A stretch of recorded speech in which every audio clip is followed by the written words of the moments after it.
Great Britain, an island nation nestled off the coast of Europe, has long held a storied history with the sea. With its wooden walls of the Royal Navy standing as formidable barriers against invasion from neighboring continental powers, the nation's maritime prowess extended far and wide, encompassing a globe-spanning empire upon which the sun never set. Within this maritime tapestry, one name rises above the rest in the annals of naval heroism: Horatio Nelson.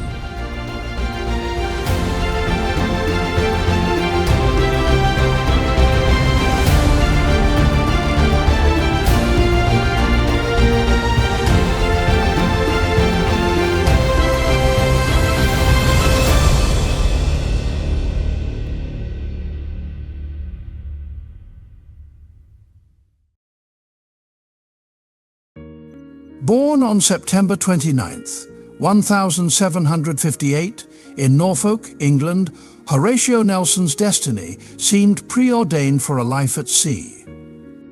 With familial ties to the Royal Navy through his uncle Maurice Suckling, a naval captain, Nelson embarked on his naval journey at the tender age of 12 as a midshipman aboard the HMS Reasonable, under his uncle's command. In an era preceding military academies, young boys like Nelson learned the art of seamanship firsthand from experienced officers. Nelson's ascent through the ranks was meteoric, fueled by his innate talents and unwavering determination. Promoted to lieutenant in 1777, he swiftly garnered recognition for his exploits during the tumultuous years of the American Revolutionary War. His strategic brilliance and audacious leadership saw him capture enemy ships and forts, including a significant victory in capturing a Spanish-held fort on the San Juan River in Nicaragua in 1780. However, Nelson's path to greatness was not without its setbacks. Stricken with malaria during his service in the Caribbean, he returned to Britain for recovery, only to find himself sidelined ashore for 5 years due to a lack of active commands in the peacetime Navy. Despite the frustration of being on half pay and without a ship, Nelson's passion for the sea never waned. His fortunes changed in 1793 with the outbreak of war between Britain and France. Recalled to active duty, Nelson found himself thrust into the heart of conflict once more. His strategic acumen and daring maneuvers during the Mediterranean campaign showcased his brilliance as a naval tactician. Notably, his actions at the Battle of Cape St. Vincent in 1797, where he engaged and captured 2 larger Spanish ships, earned him widespread acclaim and knighthood. Yet Nelson's legacy transcends mere military victories. His leadership style, characterized by courage, empathy, and a deep sense of duty, endeared him to both his men and the British public. His famous quote, "England expects that every man will do his duty," embodies his unwavering commitment to duty and honor. In the annals of naval history, few battles have left as profound a mark as the Battle of the Nile, a clash between the British Royal Navy and the French fleet during the Napoleonic Wars. Picture this, it's August 1st, 1798, in the Nile Delta. French Admiral Brilliance, confident in his strategy, positions his ships, expecting the shoals to shield his fleet's vulnerable side. But Admiral Nelson's cunning prevails as his ships find a gap in the shoals, launching a surprise attack on the French from both flanks. As darkness falls, the scene transforms into a fiery spectacle. Cannons roar, flames engulf ships, and chaos reigns. Amidst the mayhem, the Orleans becomes a towering inferno, exploding in a cataclysmic blast that claims Admiral Brilliance's life.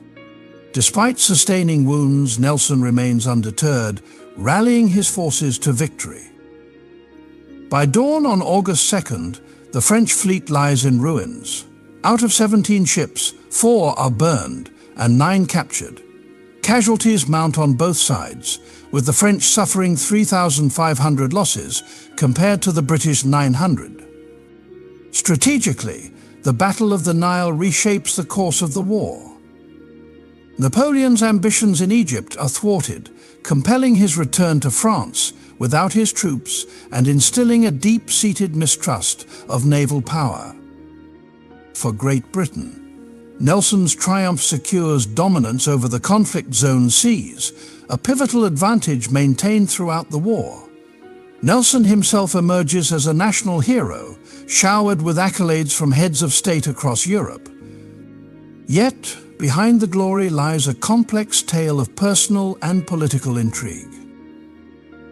Following the battle, Nelson's path intertwines with that of Sir William Hamilton and his wife Emma Hamilton. Amidst the opulent courts of Naples, a scandalous affair blossoms between Nelson and Emma, captivating the public's imagination. Despite societal norms, the unconventional trio forms a bond, living together in London amidst the fury of Nelson's estranged wife. As political tides shift, Nelson's exploits continue.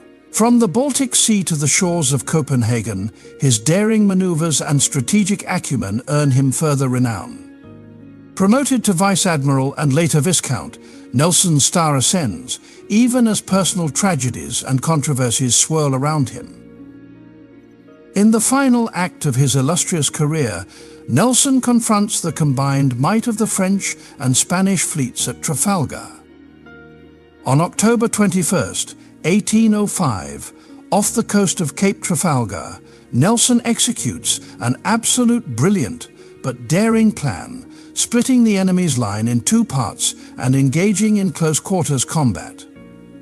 A plan that took steel nerves to execute properly. But in the heat of battle, tragedy strikes as a French sharpshooter's bullet fells the admiral. Nelson's death marks not only the culmination of a legendary career, but also a watershed moment in British history. National mourning grips the entire nation as millions pay tribute to their fallen hero.